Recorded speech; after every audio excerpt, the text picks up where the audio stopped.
Temperatures across the country continue to be cold with this really chilly pattern that's in place. Someone saying folks already looking at ice fishing here across parts of Wisconsin, even up into Minnesota. Did some research online, kind of dug into some of those details, and yeah, people are talking about getting out on the lakes and doing some ice fishing. I don't know how safe that is. I'm not endorsing it. I don't know, but some of them are saying it's the earliest they've seen in quite a while. So pretty interesting to see that. All right, welcome to the channel today. I'm Travis Roberts. If you're new, a lot of new subscribers are coming by. If you're brand new, I used to be a television chief meteorologist. I'm doing forecasting here on YouTube. So if you think you'd enjoy that, especially as we move through the winter, come back and subscribe. A lot of snowpack covering Canada. That's just going to help keep any cold air that moves south cold.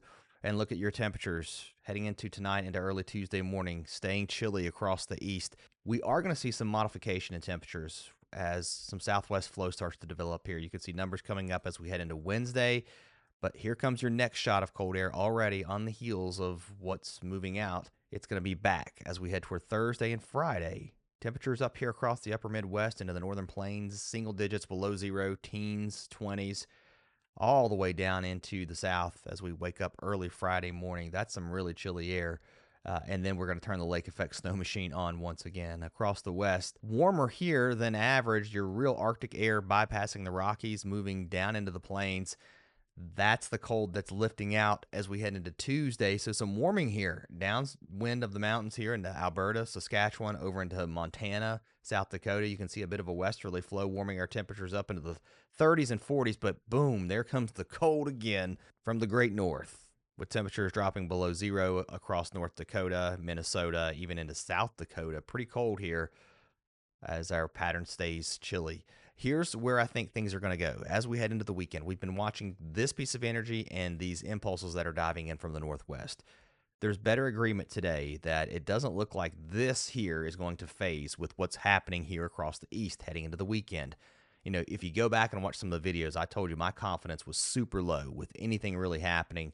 At this point now, it looks like this is not going to phase with anything here. That just means we're going to see northwest flow. And then heading into next week, this is interesting. Right now, you've got this upper low still back here.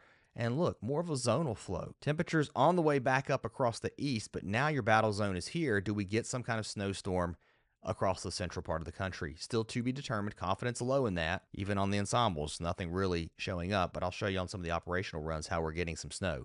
Let's talk about the snow in the short term across parts of Indiana, Illinois, through the day today into Tennessee and Kentucky.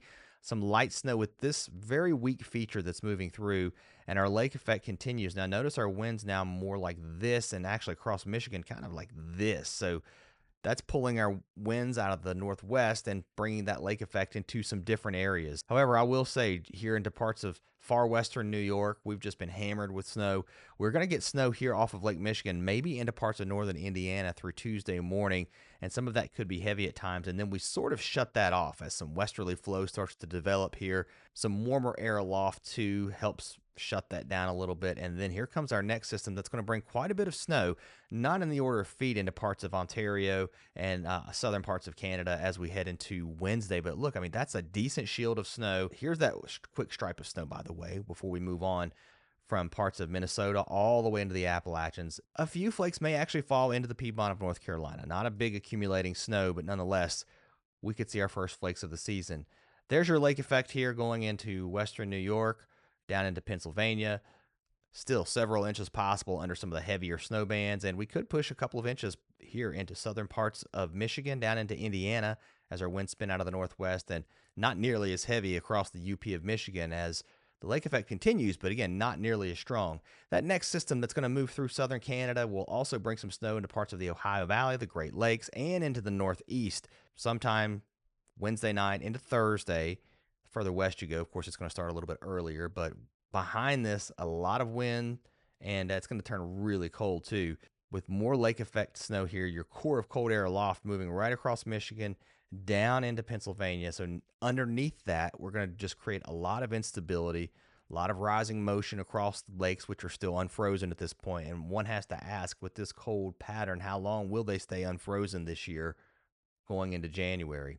There's your snow outlook all the way through Saturday. This would be your 3-day snow total. This takes off over the next couple of days, so it's not the lake effect that we're seeing now. This would be with that next system and then heading into the weekend. A good, I think, 3 to 6 here across parts of Ontario into eastern Canada. I think even over to the coast, really, and then off of the Great Lakes into parts of New York, even into the parts of the Appalachians of West Virginia, a couple of inches of snow here, and then into New England, into southern New England, maybe into Connecticut, a couple of inches here, and then north into Massachusetts. Now, along the coast, down into New York City, Long Island, down toward the Jersey Shore, too warm for snow here. But if you get inland a little bit, a couple of inches possible, especially once you get up into the mountains here. Now, beyond this, what are things looking like? Well, at this point, take everything with a grain of salt and go, you know what? These are long range models. Who really knows? These are the big global models that we're looking at first. This is the European. There's your winds off the lakes. Quiet across the west. Not a lot going on. But the Pacific Northwest will start to see some rain and snow as we head into the weekend, as our weather pattern starts to shift. Rain's going to break out across Texas too. That's going to stick around all the way through the weekend. And another clipper system will probably bring us more snow. Now that it looks like this piece of energy is going to hang back here, that's going to bring the snow here into the Northeast once again. It's a snowy pattern here. We're warming up, though, here across the central part of the country. Warm enough. I mean, it's hard to imagine that we could warm up and maybe see rain by the weekend across parts of Minnesota. I mean, it could happen, especially if our storm track moves like this. This is the European taking the storm right through central Canada, bringing up a lot of warm air, and now we're talking about just rain. There could be enough cold air on the eastern side of this for a mix, but that's a blowtorch setup right there that just pushes a lot of warm air north all the way to the Canadian border with some colder air filtering in behind this, and our next storm taking shape across the Rockies. Now, we're over a week away, so at this point, let's just look at the differences in the models. This is the European, again, trying to crank something up here across the central part of the country and keeping us warm across the east for just rain. And that could put a heavy dump of snow here. But something I think is pretty consistent is we start to get active across the west coast with rain and snow here continuing into next week. So it's been dry. It's going to be dry through this week. I think that changes. The GFS, a bit of a different story. There goes our storm toward the end of the week. Here's your clipper system for the weekend with snow. So far, everything in kind of agreement here. Arguably, the rain may be a little more broad across the south with snow and rain into the northwest with that next system. Now, heading into next week, the GFS, a little different. It holds on to that cold air, putting some mix here into the northeast. It's not as aggressive as to move that out, but it also has our storm here somewhere across the central United States, putting some snow here. So I think if you're in this area, just watch this heading into next week, and then active across the west with storms starting to move in.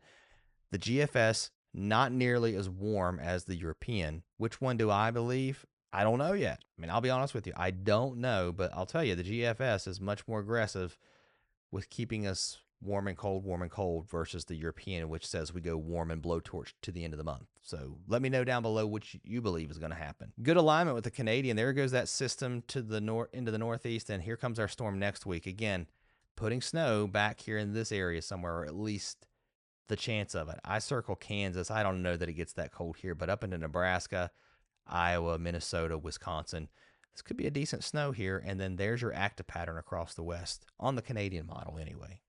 All right, that's all I got for now. See you next time.